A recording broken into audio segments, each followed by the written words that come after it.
Hey, everybody, welcome back to another episode of Hiker Sessions. This is where we interview and have great conversation with through hikers and section hikers and even day hikers. Today, I'm super happy to be joined by Busted. I first met Busted, I don't think officially, we figured it out after. We met in Damascus, right? Yeah, yeah. We both got mail drops there, and you were in line in front of me, and I think I asked you even like, do I need my license or whatever? And you're like, yeah, man, they're definitely going to ask you for your license. So I was digging out of my bag, Yeah, you and were getting shoes. You were getting yeah, I shoes was getting mailed to my you. shoes. Yeah, yeah, and I was with Coyote then, who became Professor Milkshake. But yeah, and then I think then when I officially met you, I met you and Huck and Beta at the one room schoolhouse. Yep. That was when I first met you guys. And then what else did I have? I took some other notes here. And then we hiked a little bit, saw each other on and off. And then I still think about you when I have ice cream, because we then met back up at Pine Grove Furnace, and you did the ice cream challenge in the morning before we went hiking for the day. And I was like, man, I was impressed, because I did that challenge and went to bed the night before. And I don't know how you ate all that ice cream and then hiked the next day.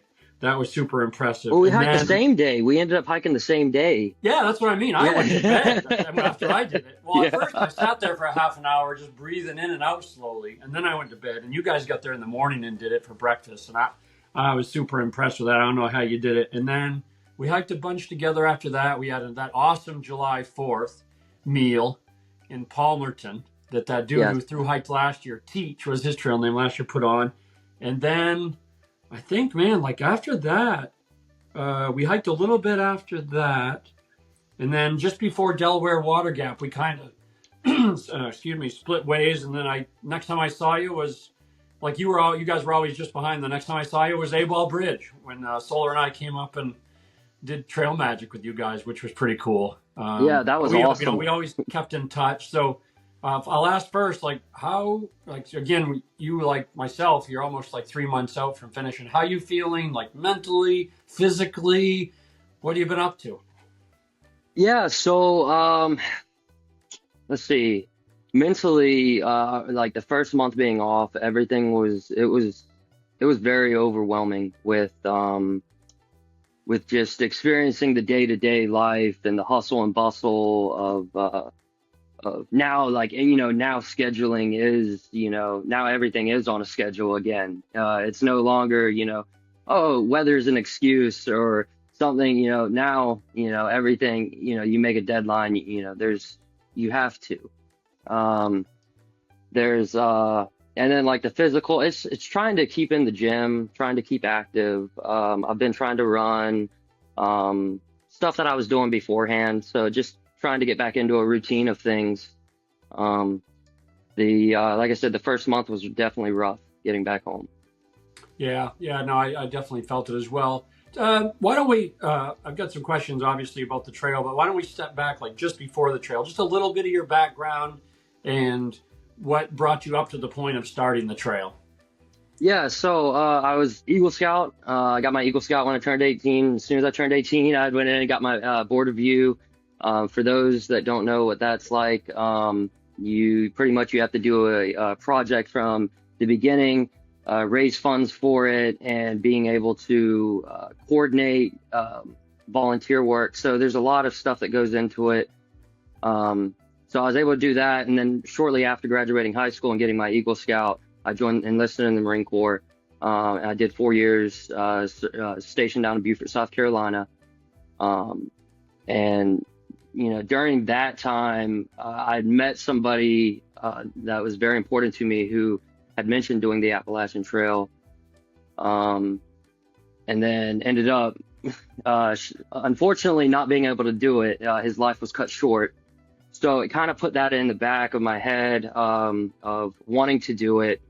And then after getting out of the Marine Corps, waiting arond and, oh, when's the time right? When, the time's not right now. The time's not right. I don't have enough money for this. I don't, and finally it was just, you know what?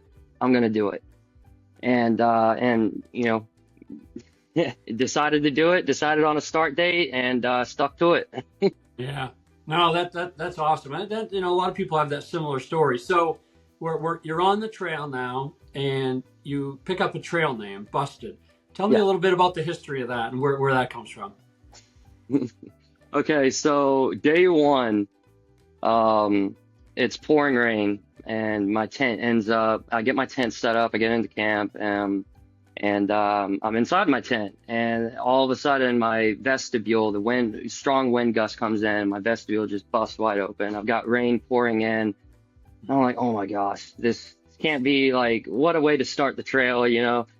So the next day, I'm trying to fix my tent and everything, and another part of it breaks, and then my Sawyer water filter breaks, and now I'm having all these gear issues. So I ended up meeting Huck, and Huck was like, Huckleberry. He was like, dude, you got a lot of busted stuff, and he's like, that should be your trail name. So then it ended up, and then obviously later on breaking more stuff, it just living up to the name. Yeah. Did your backpack too break or Yeah, something? so I had Yeah. 3 different packs while I was on the trail, and it's a lot of gear failures, a lot of gear issues, working through it.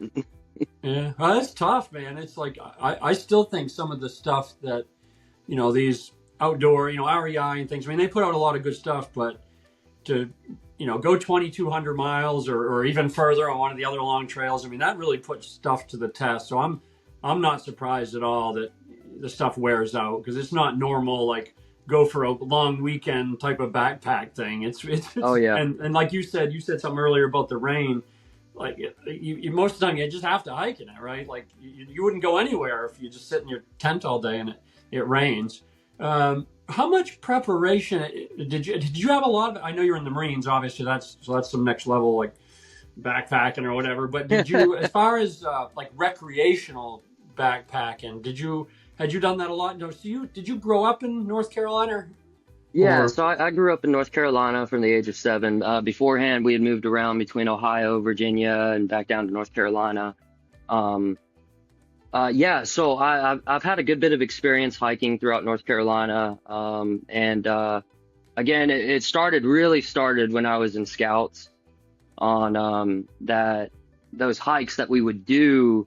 And granted, we were only doing 20-mile hikes. Yeah, yeah, As a kid, I could have never have imagined doing 2,198 miles at that time. But it definitely set the pace as far as I know what it takes to hike 10 miles. I know how long it takes to hike those miles. And then preparation, obviously beforehand, I knew that I knew what I was doing. So I was doing day hikes. And I went on maybe I think it was two 70-mile plus hikes, backpacking trips yeah. to test the water. Yeah, I mean that's a good chunk of mileage. After doing that, like what was it's like kind of like a two-part question. What was the expectation of yourself first? Did you feel like, oh yeah, I can do this because I've done the miles? And then like the second part of the question, like the expectation of the trail. Like what did you think it was going to be like based on those? Because I backpacked a bunch too, and I had this thing in my head like this is how it's going to be, and it didn't really end up that way, which was a good thing. But like for you, the expectations and things going in, what was the same or different, or what surprised you maybe even? So I think like a lot of people that want to start something or make a big change in their life, like what we did, um, I, I think you try to do as much research into it as you can. At least I did. I was on YouTube every other day, and so I was going through and Appalachian Trail through hike videos and trying to piece it together and you know it, a lot of those videos show the beautiful spots and the good spots and the good stuff that's happening, but unfortunately, they don't do a good job of painting the picture that you are going to get bored while you're out there. Sometimes the miles feel aimless. Sometimes, you feel like you're not going anywhere, even though you are. These are things that, when I was coming out there, I kind of knew this was going to happen, as far as feeling that boredom of, oh man, I'm just hiking to hike, you know, just doing this to do it. But then there'd be other times where it was like, oh wow, I'm, you know, so grateful to be out here. So the, I guess expectations, wise, it was kind of what I had expected it to be. Yeah. I was kind of coming into it open-minded.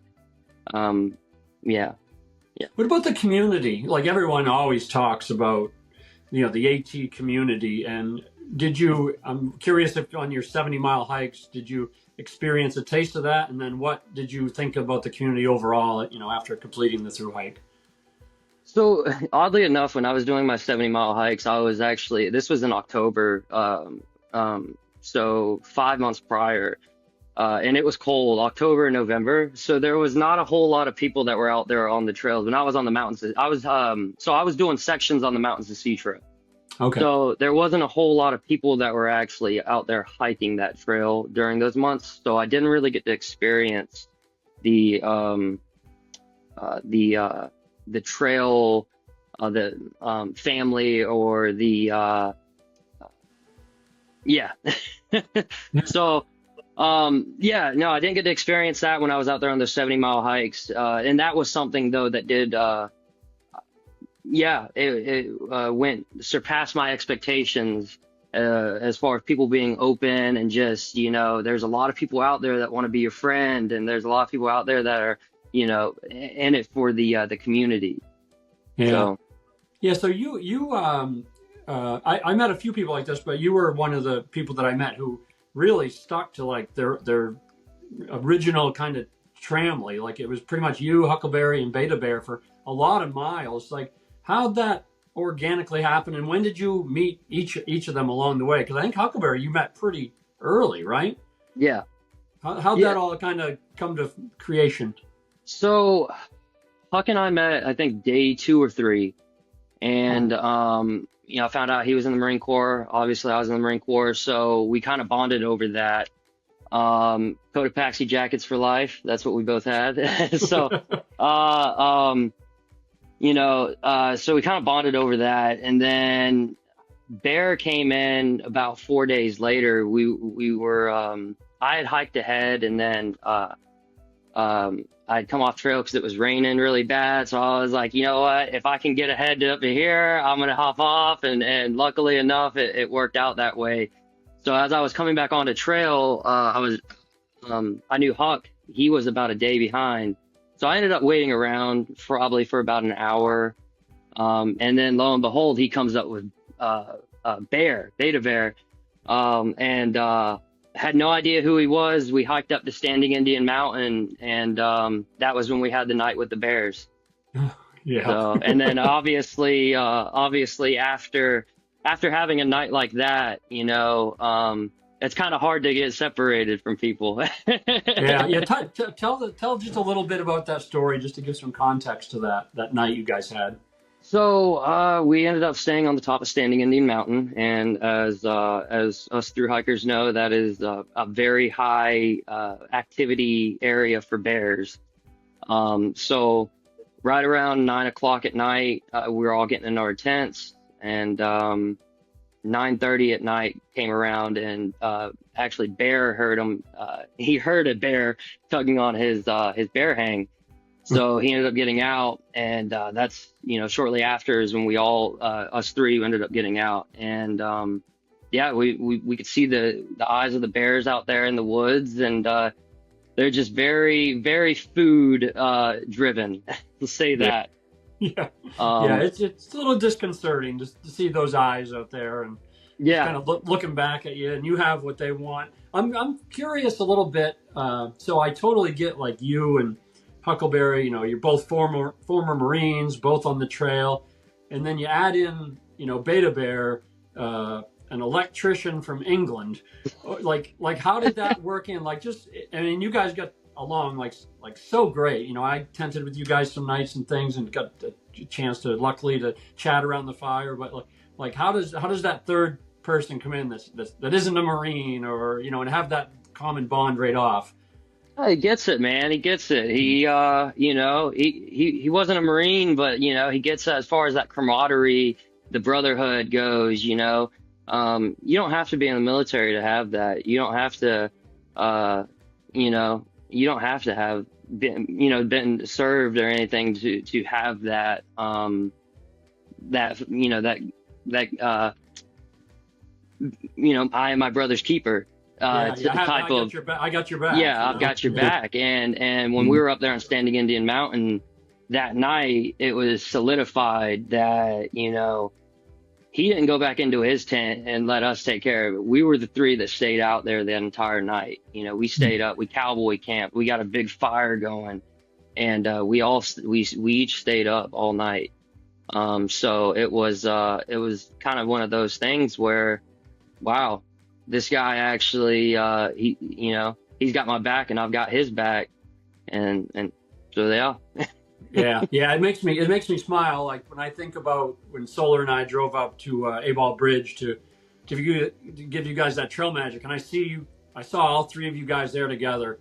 Mile whatever it was at that point, 2182 is A-Ball Bridge, and I'm like, for them to go all that way together and you just got along so well, it really made me happy, and I'm sure you guys were pumped to make it that far and finish finish together. I'm sure that was really really cool. I know I was just happy to see you guys. What if you were gonna do anything different, and it doesn't have to be anything big, a different spoon or whatever, or stay here or not stay there. Like, what's a couple things, like if you were gonna do it again, you'd be like, well, this time it would be cool to do this, or maybe even like if someone's watching this video, like you and I watched YouTube's before we did it, like just some advice to them. Like, what's a couple things that you're like, I'd change this or that? Um, hmm. I think like the small stressors, especially in the beginning, like, we got to call a shuttle, we got to do this, we got to do that. There's no service, how are we going to be able to coordinate this or coordinate that?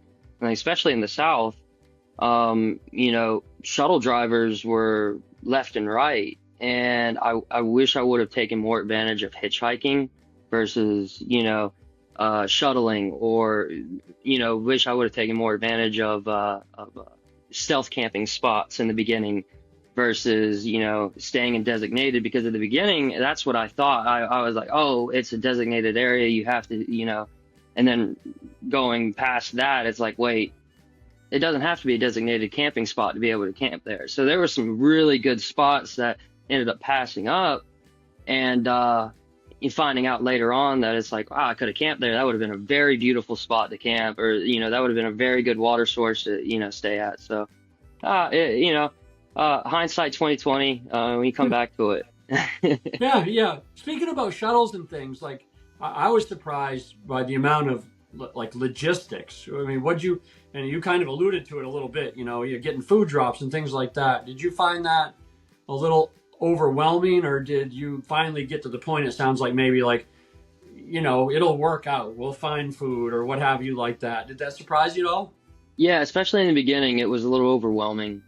Just trying to, being able to get into town, and again, like you just said, trying to, figure it out. And by the time you're done, though, like the last 2 months, you've been doing this for a long time. It's routine now. Go into it, one way or another, you'll be able to make it into a town, whether you got to walk into town or hitchhike or get a shuttle. One way or another, you'll be able to make it. You got to get there. Exactly. Yeah. Yeah. So, yeah. You and I know on the trail, you and I talked about this a little bit, where we'd get on those beautiful ridges and we'd be just down off the ridge on the trail. Like you could, we'd been on the ridge, we'd have had awesome views. And I bring that up because I think about, and I'd be interested to get your thoughts on like the hardest days that you had on the trail. And I know we both, a lot of people struggle with this, that green tunnel, they kind of like the boredom a little bit. Is that, I don't want to answer your question, but are those the toughest days that you found yourself having on the trail, or? Um, I am a fair weather hiker through and through. So some of the worst days on trail were when it was raining, when it was snowing, when it was, super cloudy. Those were the days. When we were aimlessly hiking, it wasn't some of the worst days. Some of the worst days were when we got up into, say, New Hampshire, and it was very cold and going through the whites, um, not not getting views because it's so fogged out, and you're having to do these rough climbs, and there's no reward. There's no reward whatsoever. You are soaked through to the bone, Yeah. and yeah, there's no reward for it. There's no view. You just got to keep going. Yeah. So What did you so were there any like what about let's talk a little bit about, everybody wants to know what do you eat out there? Like berries and moss and things, you get this funny the questions you get, but what was kind of like did you have a core diet? Like I know like Pilgrim, for example, he had, spam singles and ramen from Springer Mountain to Katahdin, like the whole way. Were there any things like soda foods that you like was just a staple for you? those spam singles hit. Okay, No, yeah, you were all about them too. Okay, no. yeah, So actually, coming up into Irwin, Tennessee, is when I started looking into more vegan options. okay, At least while out there on trail, because I was going through some stomach issues with like all the sodium from all the food that we're taking, the yeah, instant meals and stuff. So my stomach was having a lot of issues with that. And then I met Solar in what was it? Mile marker 612, Dismal Falls. I met Solar there. yeah, And we had probably an hour-long conversation about what he was eating on trail because I knew he's vegan. So, yep, we had talked about it, and I was like, wow, it's possible to do that. So I started doing the Norm meals, and I would do a lot of like nuts and trail mix, the Builder bars. Those were great. Those were yes, great, yep, especially for breakfast. And then I would do Pop Tarts. I probably had Pop Tarts every day when I was out there on the trail. yeah. Guilty as charged. Yeah, I ate my fair. yeah, I ate my fair share of Pop Tarts too. You mentioned your stomach, and we all had issues out there. What other physical issues came up for you along the way, or maybe you didn't have anything like very bothersome, but was there anything else other than that knees or whatever that came up? yeah. So I've got nerve damage in my left shoulder blade that was pretty much from the first week to the end, all the way to Katahdin. I suffered with that pain in my shoulder blade the entire time. There was no getting away from it. Tried ibuprofen, Motrin, just, the basic, went to the doctors, got seen. I did do a steroid shot, an anti-inflammatory shot. It seemed to help out a little bit, but it flared right back up again. That, and then I sprained my ankle out there really bad. Yeah. And still recovering, still trying to recover from that. Yeah, yeah. I mean, I'm amazed that more people don't get hurt more often. I got to be honest with you. After Yeah. doing it and seeing some of the climbs you do, and just when you get tired and you get kind of like, I don't know, just not boredom, but you're just kind of walking along nonchalant, not really paying attention to those roots and rocks. And I don't know. I'm always surprised when people don't get hurt more. Oh yeah. Speaking of the trail, what I mean, everybody always asks what section, but like, what were some favorite parts of the trail? Not necessarily the section, but just some, a town that you thought was awesome, or if it was a great section of the trail, just more of a broad question. What were some things that were really cool that makes you smile when you think about them? So, Maine. Okay. Maine in general. Especially, and I know you said not to mention sections, but the Yeah, 100 no, it's mile. okay. No, you can. I just hate to always, that's what The everybody 100 generically always asks. the 100 mile wilderness was just phenomenal, surpassed my expectations beyond what I had ever thought it would have been. The ponds out there, the lakes, just being able to camp out by them, and it was breathtaking. Every bit of it, every part of it, and we had beautiful weather. You know this. We had beautiful weather going through the 100-mile wilderness the entire time. That and Katahdin, summiting Katahdin was just yeah, it was emotional, physically challenging, mentally challenging. The cream of the crop, just everything rose to that moment. So definitely the 100-mile wilderness and then Katahdin were the best. Yeah, you talk about that emotion of the summit. I I summited that mountain dozens of times, and the feeling that I had finishing a through hike was unlike no other I had ever experienced. So kind of after that emotion subsides, either later that day or the next morning, like, what was did you have a sense of just like sadness, or how'd you feel with it being over? Yeah, a sense of sadness, a sense of worry of kind of like, oh, well, what do I do now? Like, I've just been doing this for the past 6 months. Now, what is there to do? What's next? When's the next adventure coming? And that's kind of, I guess, why I've maybe the sadness didn't hit too much. It was more so of when are we doing this next? When's the next one? So when is it? What do you got planned? What's your future plans look like? Hiking or life or just anything? Yeah. So March, April, sometime in there, I'll be starting the CDT. If plans go well this year, if everything for the remainder and then leading up into it, if everything goes to plan, I'll be starting April 1st and doing the CDT, the Continental Divide Trail. That has to be awesome, man. I'd love if we could do like little check-ins, like maybe not as long form as this, but like maybe little check-ins, 3 to 5 minute along the way when you do that. That would be awesome. I'm sure a lot of my viewers would like to follow along with you. I'd like to, just selfishly, because when I got off the AT, I'm like, okay, I did that was my big hike. I'm good.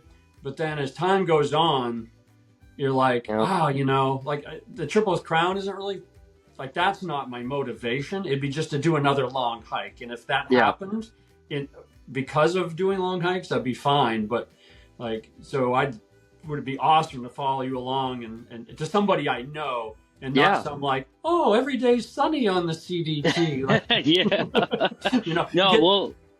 we'll set that up, Sloggy, for real sure. Feedback. Yeah, no, I'd love to do that. Well, look, man, thanks. I appreciate you doing this. I miss all you guys. That for me is, I liken it, and I'm sure you can definitely get the analogy from just your camaraderie in the Marines. Mine was like some of the closest friends I have were when I played college basketball.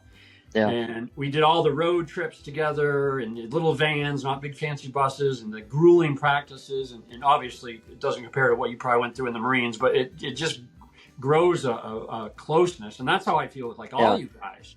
People that I've just met 6, 7, well, whatever months it is ago, 8 months ago now. And, I hope to have all you guys as lifelong friends. So I appreciate you doing this, and we'll definitely talk before you hit the trail.